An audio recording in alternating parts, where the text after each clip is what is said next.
Robert, it's a pleasure to be here. Yeah, thanks again. So we're super happy today as well because we're going to show something special that we didn't show anywhere else. So it's a first as well to reveal that today. So we'll do it step by step, but yeah, we wanted to give love and more content as well, and just a sneak peek into the storyline and even a boss fight. So again, Mario plus Rabbids Kingdom Battle is a tactical adventure with the Rabbids and Mario. And already we see a new character on the screen here with Luigi.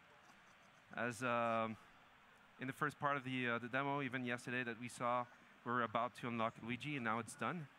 So yeah, so we'll jump a little bit later into the first world. So it's still the beginning of the game, but we felt it was a cool spot to show a bit more advanced elements compared to yesterday. Yes. All right. So that's one of my favorite things about this game is how deep it is. Yeah, so we're super excited to show yeah, those elements, and you'll see it's a nice wrap-up like yesterday, but this time with some new elements. So yeah, so that's the Jenga Tower that we call. The sun is going down, and it's at the end of the first world, and we can talk about a bit more about the verticality of it. Yeah, this one was it's nearby the end of the first world, and it's really quite different compared to the rest of the game, because instead of being developing horizontally, it goes up vertically. So it's just a small proof of the mess, the twist in the Mushroom Kingdom that Rabbids Arrival created. And it's a very interesting level design, because you know very well that in our game we have weapons that can use special powers that we call super effect. Right. So you can plug into the weapon those super effects, such as the bounce and the push. So being this a tower that is almost about to crumble and goes up into the clouds, it's super easy to use one of those power and push or bounce enemy out of boundaries. But the fact is, even the enemies can do it on you, so you have to watch out. And when players will arrive at the top of the tower, they will see that there is something strange, like, there is a chapter in front of them with a scroll that is gold and black, so maybe something big is about to begin. So in that case, it's better to be prepared. And what Xavier can do is go inside the Battle HQ and set up his team, select the weapon, and have fun with the skill tree, which is going to be fundamental. Players can also decide which kind of heroes they can select, and as each hero has its own ability and skill, it's fundamental, we'll say. No?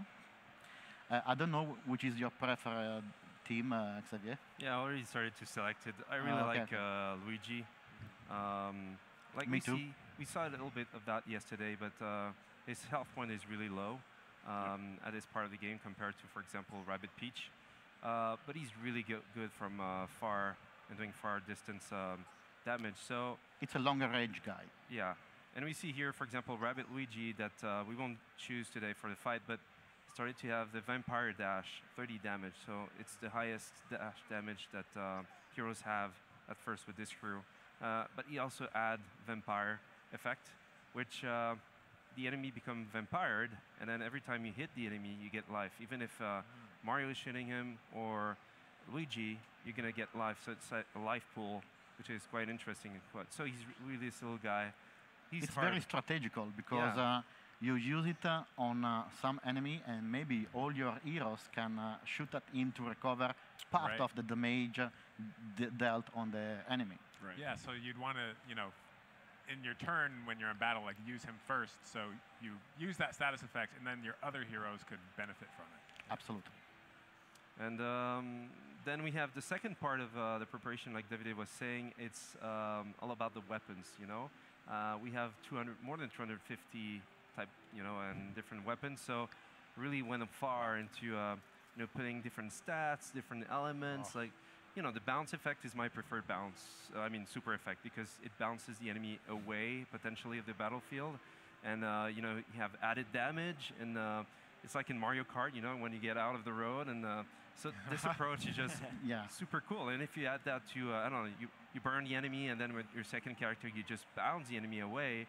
And it works on mid-boss as well, so it's really, it's awesome to see on the screen. Yeah, especially if you have certain enemies that are rush-type enemies and kind of rushing at you, and you need to keep that distance between them. Yeah. Absolutely, and you can use those super effects in combination with the techniques. So you may use a techniques with Mario, which is called Hero Sight, that prepares Mario, meaning that if an enemy will move nearby him, he will shoot even if it's not his turn.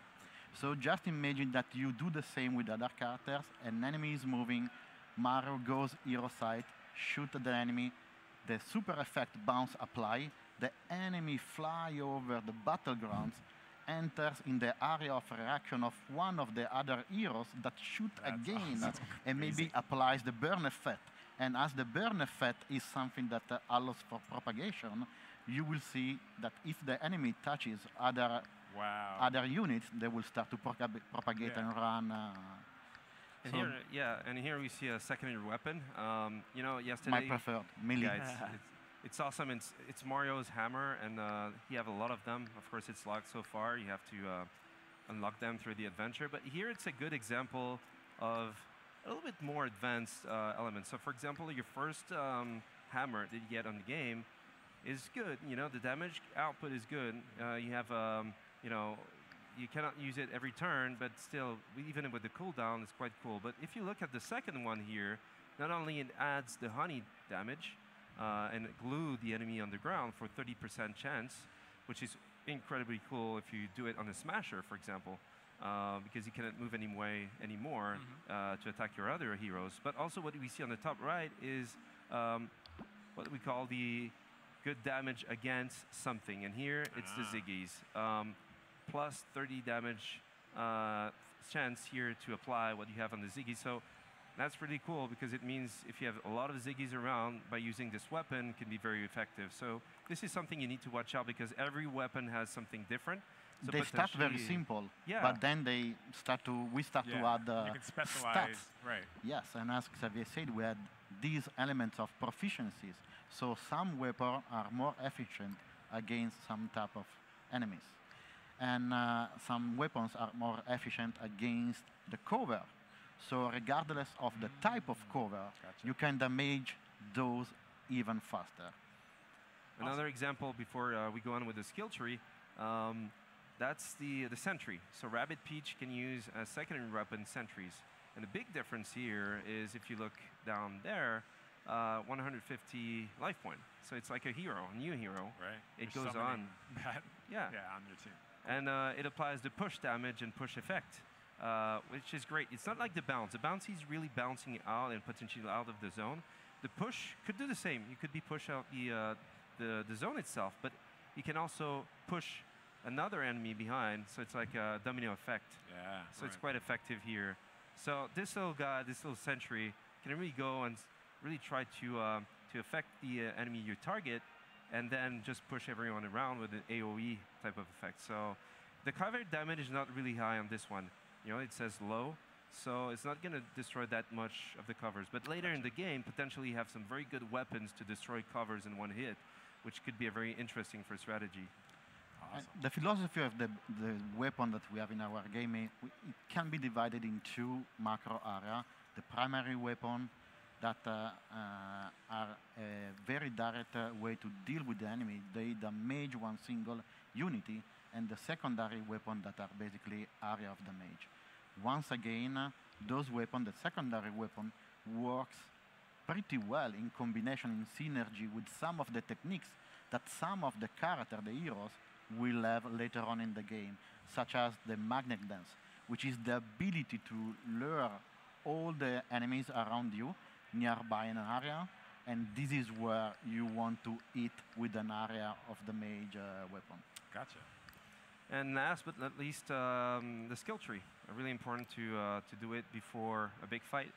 So I'm going to reset here, because you can reset whenever you want. So basically, it's a good way to. So you see, the fight seems to be a big fight. You have a lot of covers and stuff. You even have covers that cannot be destroyed. So when you look at that, you can go back to the battle queue and adapt your strategy, your weapons, like we said, but also, of course, the skill tree. So example with Mario. So just quickly, we have move and attack technique and other elements that we can add as well. And which are very important because you can change how much the character can move in the area of movement or the stamina, or how much health will gain back when he will find mushroom in exploration, or the area of movement outside the pipe, the rabbit pipe that you can find in the battleground.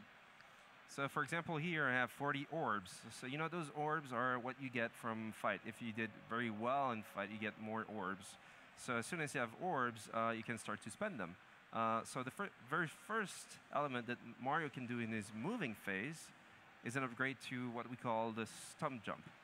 So basically, thanks to this, you will be able to do a team jump like before, but then stomp on the head of the enemy for damage as well. And it's another boost as well in terms of reach and zone of movement. So that's a very cool element. So you just upgrade it. Mario's happy. And starting now, you can do it in fight right away. Nice. And then it's up to you to upgrade. So you can upgrade your dash damage. And as you proceed into the game, it's going to be more and more expensive. So you'll have to make choices where you want to put your points. So you cannot put your points at the end of the game over everything. You have to choose drastically where you want to go for each of them. So Mario can be very different from one player to another one. Right. And it's really letting the player experiment with the game. It's one of the key features that we wanted to have in the game. But also for the player that doesn't want to, they can press the autofill function. And so basically it's what we decided for the player, the best skills, the best tree, the best path. That's awesome. What's great about I'm sorry, go for it. So what's great about it is too, again you can reset it every time, and so depending on what battle you're in, you just set it to that current standard, so then you're able to counter for the environment, for the enemy. So it's great that being that you can change it every time. It's a great possibility of different varieties of battle. That's why we wanted to have, before the fight, really have a look into the battlefield itself so you can adapt. That's really The smart. difference with boss fights, you don't have this preparation phase to, it's really up to you to discover what the fight is. So you have to go in a way that you look at the battlefield and, okay, I'm going to try to go for that, but you'll be surprised with the boss because you don't know what's going to happen. That's what it's going to show. I guess we'll see what's going to happen here in a second. Yeah. So I'm going to buy the secondary weapon as well. This or hammer. you can trust the autofill. Or we can trust the autofill. So this feature is interesting if you want to go straight into the action. So you press Y, and the game says, you want me to autofill the element. Of course, it's based on what we chose, depending on your rank and where you are. But of course, it's something that maybe is not totally connected to what you would do. But you can have this option as well. So let's go. Can't wait. Pretty excited for this now. Let's do it. So they just arrived on the top of the tower here, so we can talk a little bit more about the story. So Mario, and there is a strange guy there. Yeah, and Mario, Luigi, and Rabbid Peach just saw this little guy that we saw a bit yesterday as well. So he's actually the cutest threat ever. He's responsible for everything and all the enemies you see in the game. Why? Because he's able to fuse a white rabbit with something from Mario's world.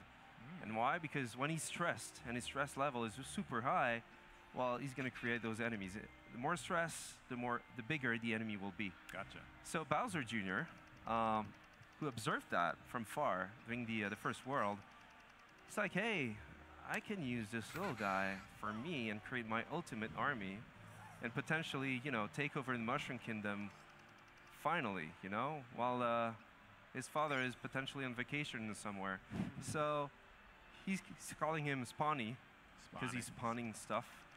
And he's going to test right now and even convince this little guy. This little guy is so naive that, he thinks that Mario and his friends were trying to catch him up to do something with him. So he was super stressed. So when he sees Bowser Jr., he's convinced that he's a good guy. So yeah, I'm going to join him. And now we're going to see, a fusion between two things, between the banana and the rabbit, and what it brings on the table. I think Bowser Jr. set you up. Yeah. Love it. So, So this is happening really at the end of the first world, and it's the very first boss battle of the game. Awesome. Each world is divided in 10 chapters, like chapters of a book. At the middle of each world, there is a mid-boss fight, and at the end of each world, there is a boss fight. So Kong is super jealous of the bunch of bananas in front of him, and so doesn't want no one to come nearby those bananas because he wants to keep it for him. And the player here will have really to understand how to deal with the boss. Right. So there is a little bit of observation going on here for the player. So we start to see what we saw yesterday, but a bit more advanced. For example, here, Rabbid Peach, thanks to the skill tree that we just saw before, she's able to double dash. And has her dash damage is at 20. It's a good damage, for starting to hit the enemy. So I can press again and continue my movement. And that's just the movement phase. So you Exactly. can actually damage the enemy in the movement phase and then still attack. Yes. Exactly. I could attack right away the enemy, but I'm going to show you the second character here with Mario. So we saw that, of course, Mario can dash. He can do something like team jump just before, so with Rabbid Peach. Team stomp, as I just shown in the skill So tree. it's all about chaining those Right. ability that you are upgrading in your character skill tree. And being And efficient as with your each hero choices, has its own, it's really up to the player. And there's so many different varieties of chaining these attacks. Yeah. And then I just can press A, he goes, 20 damage, team jump, team stomp, Nice. defeat That's the enemy awesome. in the process.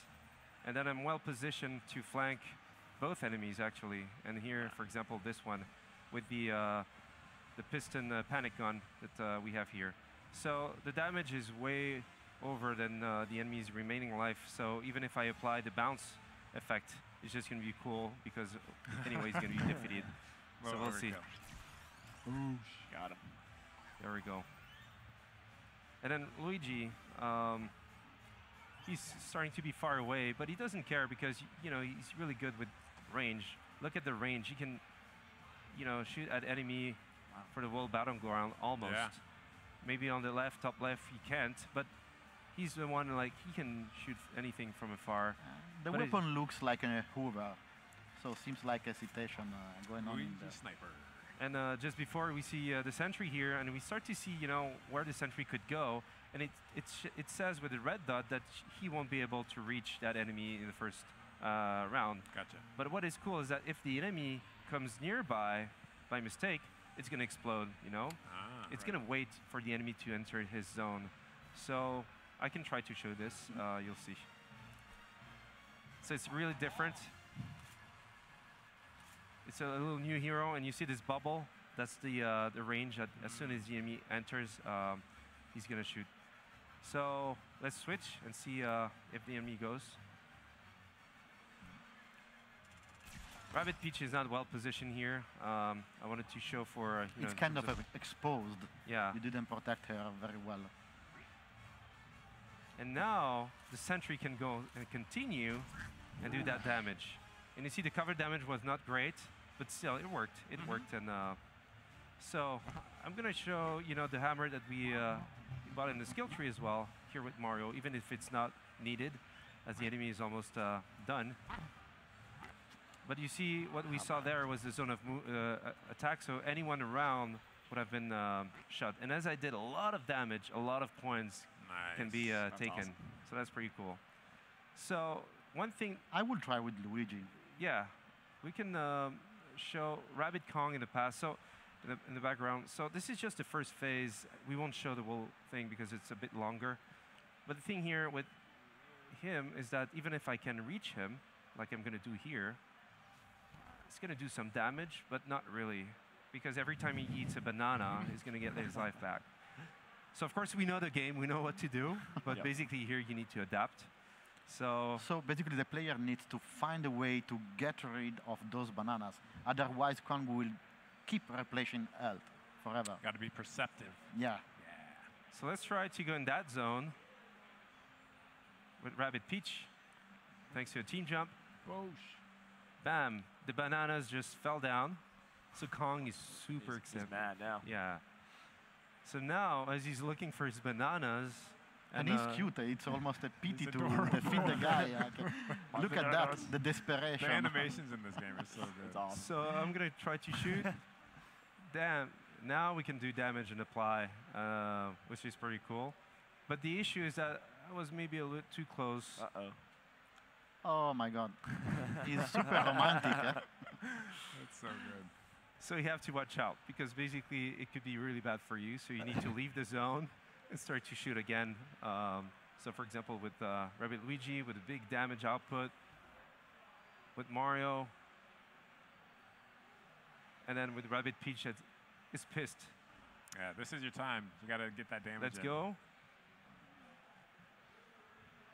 And boom. There we go. So this is just the first phase of the combat itself, and then he's going to move on into new zones, new types of enemies will start.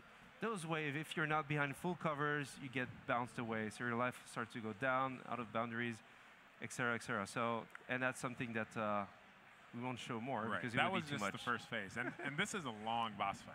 Yeah. It's around 30 minutes, I would say. Yeah, 30-minute boss fight. That's what I'd love to hear. That's so cool. All right, thank you so much for being here. It was awesome to show that. We're super happy.